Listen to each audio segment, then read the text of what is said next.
Can you get one of the other 3 teachers are in the school, please? It's just Mr. Simpson, Miss Kwan, and then and Liberty. I was gonna say Coach Armstrong, but yes, Liberty. She thinks. Do you find yourself referring to things as cuckoo bananas? Are you dreaming of the day Paige Michaelchuck will call you hun? Are you still wondering, whatever happened to Terry? If so, you're one of us. I'm Ari. And I'm Asha. And we're 2 friends who learned everything about life from the craziest school on television. We'll be breaking down every episode of Degrassi The Next Generation and asking the question, does it still go there? You're listening to The Spirit Squad Rejects. Hi, Asha. Hi, Ari. Welcome back to, to be honest, I almost said the friend zone because I was listening to that podcast like a couple hours ago and it's still in my head. So I was almost like, welcome back to Spirit Squad Rejects. I mean, if you're still with us, then we're doing something, right? So I'm like extra feeling myself today, to be honest. And you should. Thank you. Rightfully so. She's looking hella cute today. Thank you. I'm like, I didn't twist my hair. I've just been wetting it, putting some oil in it, and I've just been like letting it grow, letting the locks be free. But you're wearing my favorite sweater of all time. Like you showed up with this sweater once and I was like gagged. Oh, this whole thing? Obsessed with it. You're serving me smiles. You're serving me season 3 America's Next Top Model right now. Ooh. We're breaking down episode 5 of Degrassi season 1 entitled Parents' Day. Low-key triggering for me, but it's okay. We'll get to it. Okay, let's dive into it. I thought it's not even so much that a lot happened in the episode, but I just felt like both storylines, like the A storyline and the B storyline, were still kind of relevant. Like they were themes that were relevant to today. This is probably the first episode that we've gotten into that actually progresses the storyline. Like, so the past few episodes, it was like isolated incidents and it's like, wow, this is crazy. Wow, this is crazy. Mm-hmm. But it was like, what are we going to get into that sets sort of a foundation for future events? So I feel like the B storyline actually set the foundation for stuff we're going to see come to fruition later. But the A storyline was very, very important and very relevant. And I've also realized I don't really like Toby-centered episodes. Degrassi doesn't involve around you. I'm sorry. Funny you said that because I was editing episode 2 today, and it was when we reviewed the episode where Ashley ran for class president. Mm-hmm. And in the episode, I'm like, this episode was kind of lackluster. And then I was thinking about it, and I was like, well, it wasn't really lackluster. Why didn't I like it? And I realized that it was because it focused so much on Toby and Ashley and their relationship. And I was like, I kind of don't care about this. Yeah. But I mean, again, still important issues. This is a really important issue that doesn't even really have to do with like high school and like the stuff you're dealing with then. It has to do with, family dynamics and that goes beyond, having a stepmom and a stepfather or just like a blended family. It has to do with your birth mother and birth father and like their dynamic and like why, you're sort of revisiting trauma of like why this relationship ended and stuff like that. So, before we even dive into the storyline, we always give you a whole story for what we're drinking. Oh, word. Yes. So I'm going to bring out my drink for the day. So I am drinking it is a nice little red blend wine in honor of, this was the first episode where we are introduced to the Grapevine, which is the Degrassi newspaper. So I got myself a nice little red wine. So that's what I'm drinking today. Shout out to Liberty Van Zandt. Trying to run a professional operation. What about you? So I am drinking gin and blood orange soda. You know what? I'm gonna call it Shut Up, Sean's brother, because he's really annoying in this. I love that. Yeah, that's gin and blood orange soda. Very good. The thing that probably stood out to me, I was like, while I was drinking this, or when I made the drink is when I was watching that part and I was like, shut up, Sean's brother, as I took a sip. So that's why it's called that. Well, before we dive into what the plot is, you all are going to be gagged and gooped. I can't even believe I'm going to say this. I was rooting for Emma. I was here for her storyline. I would have been okay if her storyline was the main storyline. But yeah, so let's dive into the plot. So we have our main storyline, which has to do with Toby. So it is Parents' Day, or Parents' Day is coming up at school. We know that Toby is step siblings with Ashley. So we're already aware that his parents are divorced, but we find out that there is some conflict. There's not the best dynamic between his parents, and he's stressed because his mom, who he does not live with, is coming to parent-teacher conferences, and so is his dad, and he's afraid that the shit is going to hit the fan. And in the meantime, we have Emma. There is this news about kids, like story bulletin. It's sort of like this morning announcements, but it's like from a third party. They have this morning announcement that is low-key propaganda. Yeah. And actually very, very like politically incorrect. Just like the stuff that they were saying was not the best. It was very strange. It was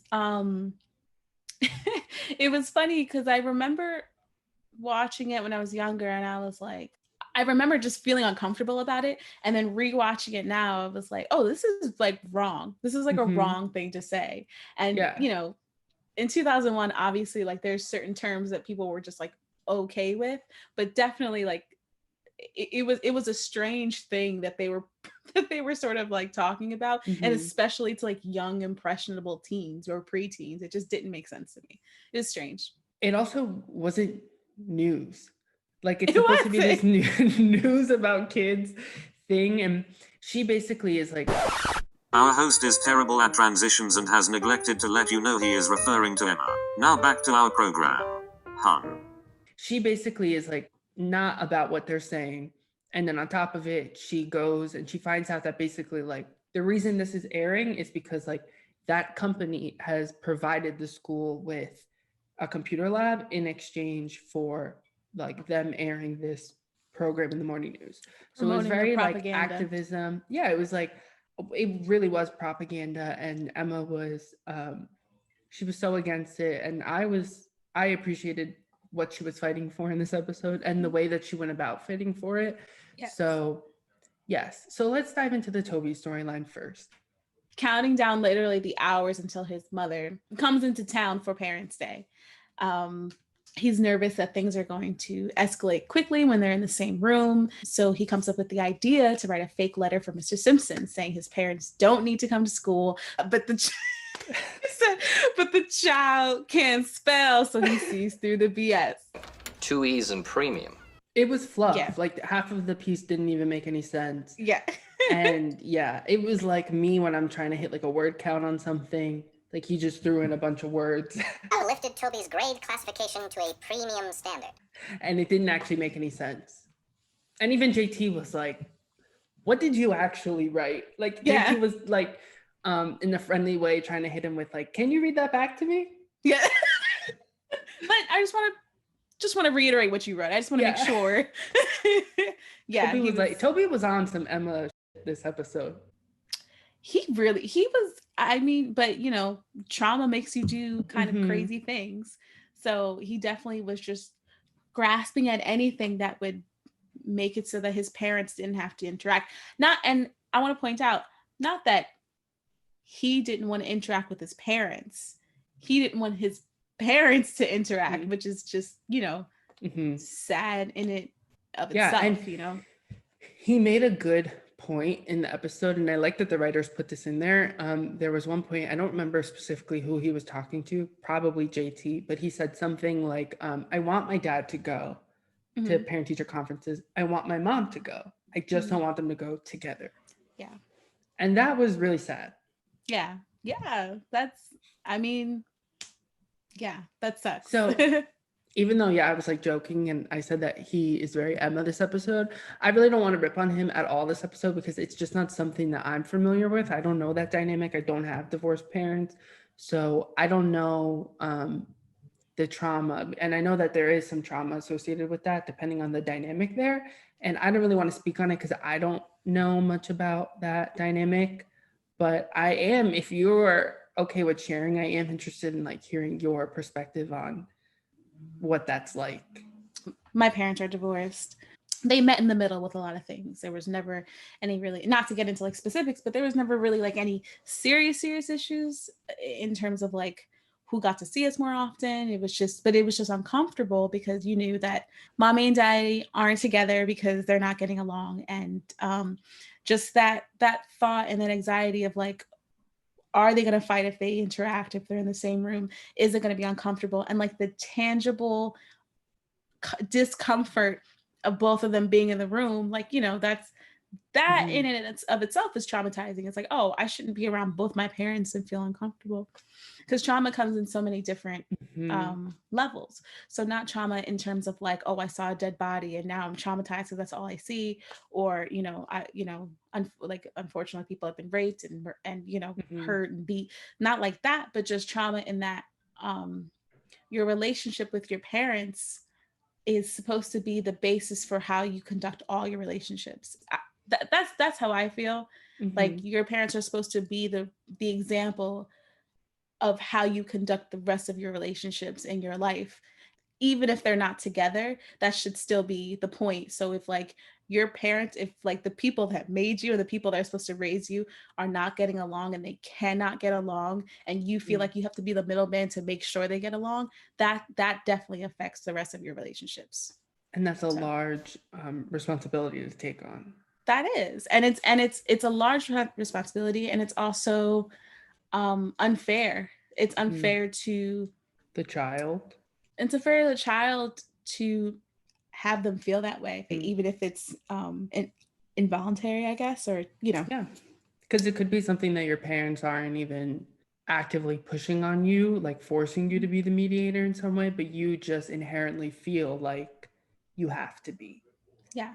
It's sort of a reaction to the trauma. And I'm glad that you said that, you made that note about trauma, because trauma comes in all shapes and sizes. It does. And there is physical trauma, there is emotional trauma, and there's different levels to it.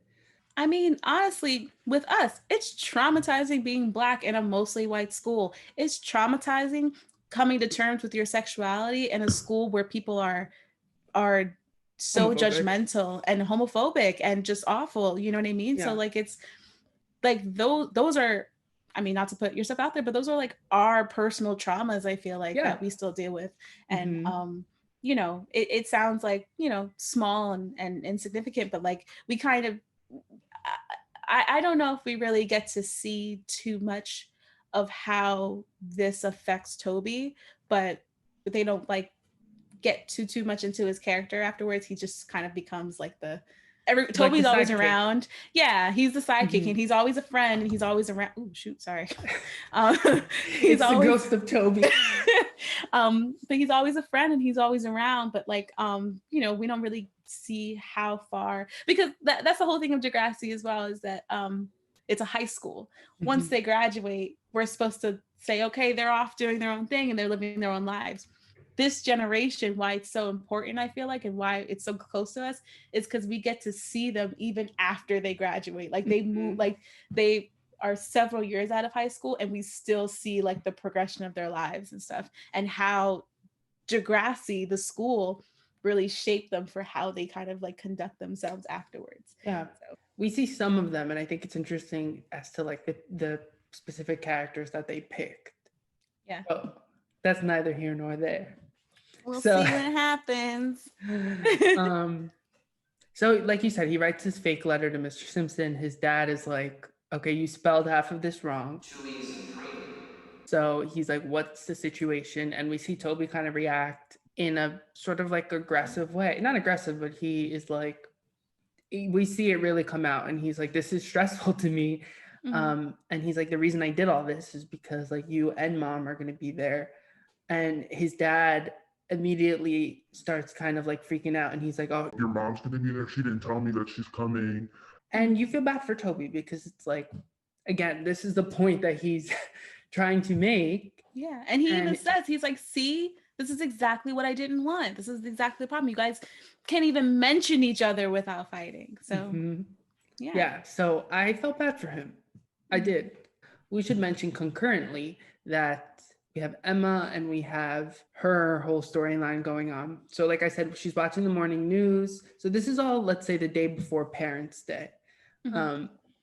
In the meantime, we have Emma, and she has this like visceral reaction to watching this like morning news program that is sort of being force fed to all the students, and she's not having it, rightfully so. So basically what she reacted to was they had this segment, I guess you could call it. They call them the squeegee kids, some teenagers who seem like they are probably displaced, and they are like using, I guess they like come up to cars and they squeegee your windshield in hopes that you will give them money or anything, I guess, just to help them out. But the way that it was presented by this news article, I mean, one, they compared them to cockroaches, which is wrong on so many levels. Especially this is something that you're showing like teenagers in a classroom setting. I just thought so wrong on so many levels. It just made it seem like it was a real problem that needed to be fixed. Emma, she is very proactive, which is like the one thing that I do really like about her. She is like, this is wrong, and I need to let the world know that this is wrong. And by the world, I mean Principal Radich. So she goes and she's like, I think it's wrong they were watching this. I don't like the content within this opinion piece, which is like kind of what it is. And he was like, well, this is how we have computers at our school. And he did make a note. He was like, and some kids don't have computers at home. So this is their way of being able to use them and access them. This is the only way that kids can some kids can have access to computers. But I also think at the same time, it's like, that doesn't make it less wrong, the content that they're talking about. Because if you really want to break it down, I'm sure that those very kids that they are referring to, the squeegeers, I'm sure they're still going to school, even if they are maybe like geographically displaced. By law, they have to go to school. So these are probably the same kids that need to use the computers. So it's like, so you're shaming them publicly, but then it's like the only way that you can use a computer is if we shame you publicly. I didn't even think about that. I just felt like it was so wrong on so many levels because it was just like such this like weird cycle of power that I was not here for. And that's why I was like, okay, Team Emma this episode, you better do it, girl. That's the one thing about Emma is that she's so strong-willed, and like sometimes a lot of times it's misdirected, and a lot of times she just takes out her whatever on the wrong people, like as we've seen her mom and Manny, you know, like she just takes it Santos. on Queen Manuela Santos. She takes it out on the wrong people, but in this case, she was like, no, this is definitely wrong, and I'm going to let other people know that it's wrong. And I wish I was like that. This is one of those instances that I wish I was like that in high school. I wish I was like, when I saw something was wrong, what do they say? If you see something, say something. Yeah. Yeah. I wish I was like that too. I think I'm more like that now, but I wish that I think I'm more like that now in comparison to how I was when I was her age. Yeah. But I wish that I was more like that today. Like I wish I had more of that, because I think I'm better, but I don't think I'm on the level that she is. A term that I didn't coin this term, I heard it a couple times, slacktivism, which is we think that like by sharing a tweet or sharing a post on Instagram, we think that we're really like doing our part. And like, yes, that's great. I think that is, I do that. I'm subject to that. Like I fall into that category at times because I do that, but I don't think that is enough. Yes, that helps on like an educational level, but like the educational level and informing people only goes so far until you take action. And 2020 has been a year of taking action on many different levels. I think that's why people like Emma, when it comes to this sort of mindset that she has, is so important, because so many people don't actually like take action. And it's funny because I don't have, not that I don't have that mindset, not that I'm not willing to fight, it's just, or willing to stand up for what I believe in, but it's just I think I just have a different approach. So for me, like, I'm not posting a bunch of stuff on Instagram or Twitter or whatever about certain things. Like when it's very, very important and I feel like it should be heard, I will post things. But, you know, I like donate to certain organizations, or I'll go to a protest, or I'll, you know, write an article on my website or something about it, because this is my way of expressing myself. I think we see people like Emma, and we're like, oh wow, that's so cool, we should be doing that. But like, it doesn't necessarily have to be in the way that, I mean, and you know, she ends up doing it in a way that's like very mature, in my opinion, very, very, I mean, mature, adult, the same thing, but very adult. I want to be clear. I'm not saying everybody needs to be on that level. No, it's, I didn't think that you were saying that. Yeah, no, I just think that like when I say slacktivism, I mean that like some people will like share stuff on social media almost to make themselves feel better, because it's like, oh, I'm doing my part, or I did my part. And then when they are in sort of like a face-to-face scenario with someone who is really like maybe completely against the very thing that they were sharing, they're not doing their part to speak up on it. This is your social media. This is your sphere that you've crafted for yourself. So probably not everyone, but probably for the most part, the people who are following you have like-minded views, right? Because this is the environment that you've created for yourself. So it's like your sharing of whatever you just shared is great, but it's not as powerful as you following through with that and having a conversation or a healthy debate with someone who is the opposite view as you. And by the way, it's very difficult for me to do that. It's something that I'm trying to learn to do without getting super frustrated and shutting down. But that's just what I mean by slacktivism. It's just like taking the extra step, whatever the extra step may be. And it's not to downplay anybody's activism role that they take on social media. I think it's just like how you approach the social media activism. Yeah. To go back to that point about Emma and what she's doing in her storyline, it's like I'm fully on board with it. And shout out to the principal, because normally he's like a grumpy pants and he's too much for me at times. Like he's just always mad. That's his whole thing though. Like literally the whole time that he's in this series, he's just angry. Yeah, and it's like I don't really know why, but he's just like always angry. But he didn't really shoot her down. He was just like, okay, if you feel some type of way about it, then write a piece about it for the Grapevine. And I was like, okay, shout out to you for not just being like, we need these computers, shut the F up and go have a seat. So I was all about it. But so now we go to Parents' Day. So it is the day that Toby has been dreading. Toby and his dad are like walking through the school, whatever, and he's like, where's mom? And he's like, you know, your mom, like she'll get here, and like when she gets here, because her job is more important than her, you know, her family and blah, blah, blah. The mom shows up. Everyone's bombarding her because she's a casting agent, whatever.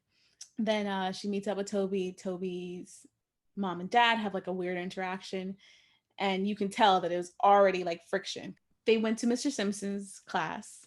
I never was in the room with the teacher and my parent. Yeah. So that made me uncomfortable to watch. Mm-hmm. After my sophomore year of high school, my mom stopped coming. Really? She was like, figure it out, like whatever. If there was an issue, like she would get a call, but other than that, she didn't go. Well, you were always like a good student too. I was okay. I could have done better. I could have worked harder. You weren't acting up though.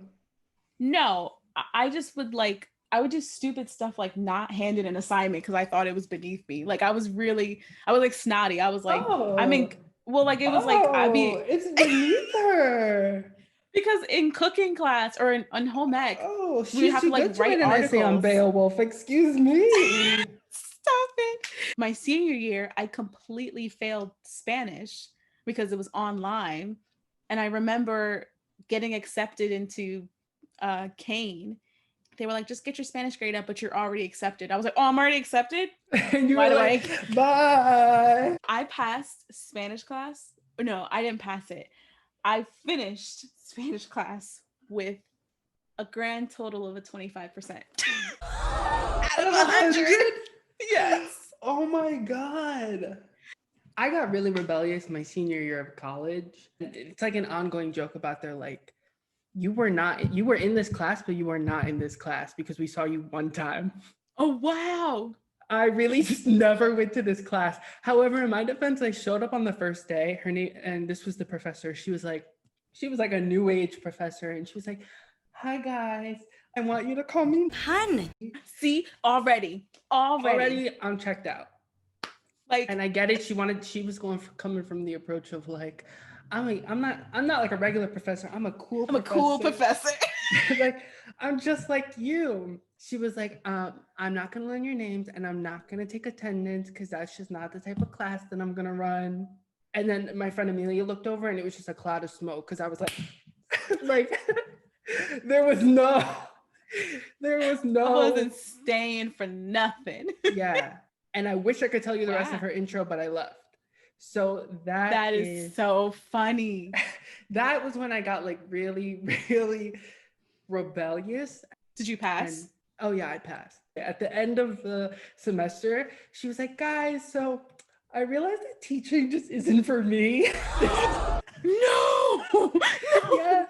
She was like, I realized that teaching just kind of isn't like for me. It's not my thing. I actually got a pilot for a TV show. I'm dead ass. Yeah, so this is going to be my first and last semester. Maybe you should have taken attendance. Hun. What? For real. Are you dead? What show was she on? That's her business, not mine. But so that's the funniest thing ever. But anywho, I digress. But yeah, that was when I got like rebellious in school. In high school, I was never really a bad student. Like I was never someone who acted up. Even like that, just sitting there in the room with my mom, like even if a teacher was just giving me praise, I'm uncomfortable. I don't want it. So I felt for him. He was trapped in there. Yes, another poor transition back to Toby. Yeah, he's sitting there with Mr. Simpson and his parents aren't even like, they hear one bad thing and they start coming at each other's throats. Like the mom's like, why aren't you helping Toby get his homework done? And his dad's like, I can't be there 24 hours a day. This is the first time I'm hearing of it. Like going back and forth. And literally Mr. Simpson's mad uncomfortable. He was like, these are normal problems like that any student would have. Can you relax? Like chill out. And Toby's just sitting there and like he has this moment. Oh, and then they make this threat about him living with the dad and then saying Toby will never live with you because your career is more important than your family. And I was like, whoa, that's a wild thing to bring up. And he was like, and that's why Toby lives with me. Yeah. that was like super shady. I was like, yeah. So, and then Toby has this moment where he's like, you know, this for me signified this is trauma when he's like sort of spacing out and you hear their voices kind of fade into the distance. And Toby stands up for himself. He goes, video games is to blame for my grades dropping. I'm telling you, they're destroying my generation. But like, stop blaming each other. He was like, I just need to work harder. It was a mistake. I'm going to do better. Stop fighting and then using me as an excuse. It's not fair. You're not even mad about the real issue at this point, which is that your son is not doing well in class. You're just looking for reasons to come at each other. Yeah. Because if you were really concerned about that you would have turned to your son and been like, well, why didn't you hand in this paper on time? Exactly. It was like, oh. He doesn't have time to do that because he's with you? What's your wife doing? You know what I mean? Like, it was just like, you're not even concerned about your son. And that's sad. But I will say, they mentioned the reason why we broke up is because your career was more important. And they mentioned that. But like, there's probably so many other factors. Like, you don't just get divorced because of one reason. You get divorced because of many reasons. People end relationships because of many reasons, not just one thing. The relationship ending is probably traumatic for them as well. So, and unfortunately, they have a kid involved, and I know that makes things so much more messy. But for them, they probably are coming at each other's throats because they had this relationship for however long, and now it's ended, and they still have to like exist together. You know what I mean? So I know that can probably, not that it's fair and not that it justifies the way they acted in that office or in that classroom, but definitely they probably are also going through some kind of trauma. After Toby kind of like loses it, and it's unfortunate that he has to get to that point, like as the child, but he had to reel them in. They did seem like they were receptive to it. Yeah. because then they like pulled it together. Mm-hmm. But yeah, imagine being Mr. Simpson. You want to talk about, I feel like an ongoing thing on this podcast is like who clutched their pearls this episode? Mr. Simpson. Mr. Simpson clutched his pearl. And then after Toby spoke up, he was like, moving on. Yeah. I think Miss Kwan's down the hall. Don't you have her for English? Yeah. It was like one of those. He was like, bye. So Toby is having this moment with his parents simultaneously. Emma, obviously it's Parents' Day for the whole school. So Emma and Spike are there. And Spike's having this proud moment because Emma's article has been published, and Spike was like all for it, which, I'm sure that's got to be like a great moment. Like you see that your kid is choosing to write for a school paper, which is a great accomplishment. Just that you're, doing something creative, but like she's actually writing about something that she's passionate about and something that is sort of like a good cause. But while they're there, I guess Sean was we find out it's his brother. Mm-hmm. And as you know, Sean, last episode, we talked about the fact that he is like the quintessential like bad boy with a secret, the typical high school drama archetype. So Emma is like kind of afraid of him, but at the same time, very intrigued by him. That leads me to my clip of the day. We always have a clip of the day here. It's what we look forward to. So I really wanted to, because I felt like this particular clip explained the dynamic between like how Emma feels about things and how she's passionate about things, which is what we support. But then how when she is sort of antagonized or someone doesn't agree with her, how she is not the best at handling that. Mom, editorial. So what, you have to watch this video every morning? Free computer's a free computer, man. What idiot wrote this? So this is Sean's brother, we find out. And also, as we mentioned earlier, that's part of the reason that Emma wrote this is because she knows that it's like propaganda. And as we mentioned, it's like this whole deal where it's like they get to play this in the morning announcements and the school gets computers. Mm-hmm. So he just called, obviously he knows it's a student paper for a middle school, and he's out here talking about like, what idiot wrote this? He was on one from the start. Yeah. Excuse me, I wrote that. Oh, sorry. Don't look at her. It's my piece and I'm right. Okay, I'm here for her saying, don't look at her. Like, I like that she was like holding her own and authoritative, but it's just like, she was doing the most with. Yeah, it could have just been like, don't look at her. If you have an issue, you can talk to me about it. That's what she could have said. But instead she was like, I'm right. No discussion. But it's very Emma. Very Emma. Students shouldn't be force-fed advertising when we're at school. I agree with it. Mm-hmm. Like I'm gonna break it down like at every point that I'm here for what she's saying, and at what point I'm like, okay, your delivery is not the best. Yeah, I'm on board with what she's saying so far. If you don't get it, you're the idiot. Say that. And you know what's funny is look at Spike, because she doesn't even really like reprimand her. Really, she just goes, Emma, like that's it. And it's like, I would have gotten popped in the back of my head if I started talking to adults like that. It's wild. That's a wild thing to say. She's too much at times. It's not that serious. What? Expressing my opinion isn't important? Well, that's all my brother's trying to do. I could tell, and he's wrong. Okay. It's so funny because it's kind of like, I feel like we're like, yeah, I agree with the fundamental issue at its core, but it's the way that she's going about doing it. And you know what? It could be too. It's just like, now that I'm thinking about it, he was like, oh, who's the idiot that wrote this? So that could have set her off too. So you know what? I'm like, maybe that is why she was on one also in her defense. Tell me, is it fair or is it wrong that Sean here is falling behind in school because we can't afford a computer? He can do his homework here. But yeah, free computers. Huh? If you read the entire article, you would know that That's a piece of garbage. It is not garbage. And now I'm team Emma the whole time. Yeah. Because I'm just like, okay, it was one thing if you had to slip up and you were like, who's the idiot that wrote this? Maybe you forgot where you are. Mm-hmm. And that you're reading a school paper. That a 7th grader wrote. A 12-year-old wrote.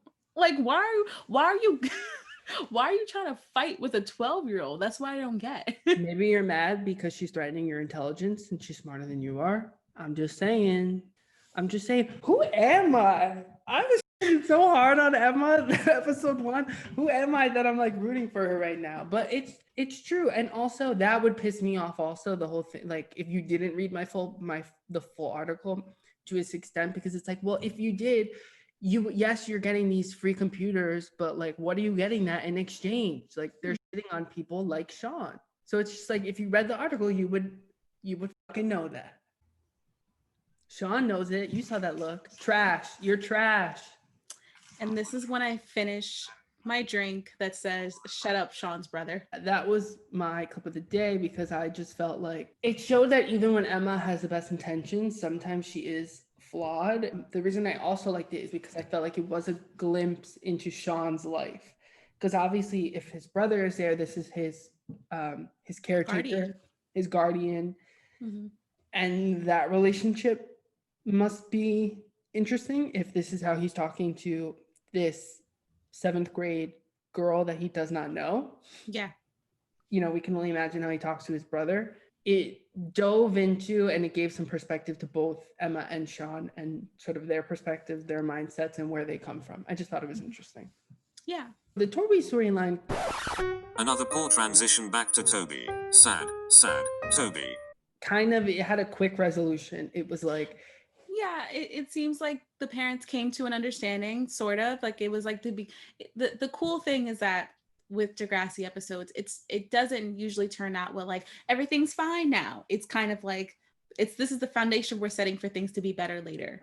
So it's like Toby stepped up and he was like, this is how you guys are affecting me. This is not fair.